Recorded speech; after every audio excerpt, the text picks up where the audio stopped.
Hi Kipsters, today we're going to write a gist using our 3 thinking steps. For our 3 thinking steps, we want to ask ourselves who or what is the text talking about. Then we're going to figure out what are they doing and when and why they are doing it. So as we're reading and as you're watching this model, I want you to watch. Am I asking myself who or what this is about? Am I figuring out what they are doing? And tells when and why. And when I write my gist, I want you to make sure it's there too. Okay? So let's start. So I'm going to read the text first, and it says, Who is Sonia Sotomayor?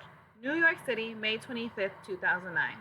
It was a warm spring day, the kind of day to be outside, but Sonia Sotomayor was in her office, sitting beside her phone.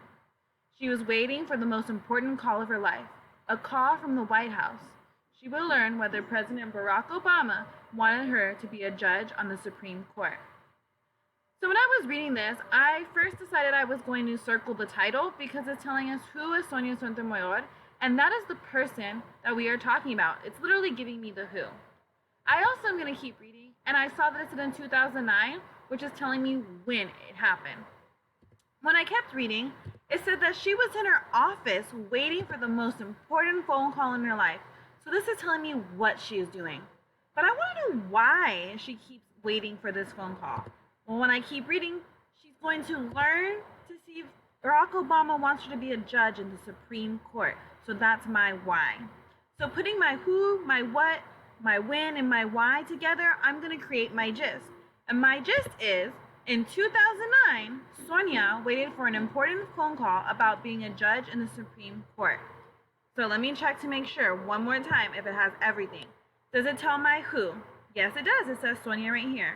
Does it tell me what she's doing? Yes, she's waiting for an important phone call. Why is she waiting for this important phone call? Because she's trying to see if she's in the Supreme Court. And when is it happening? In 2009.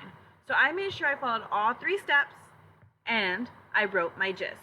So when you're writing your gist, make sure that you have your who, your what, your when, and your why. Right, guys? So I want you to think, when you write your gist, you need to write your who, your what, your when, and your why. And we are going to talk about this in our next slide in our collaborative board. So think about it, and if you need to, write down what I said, thought, and did.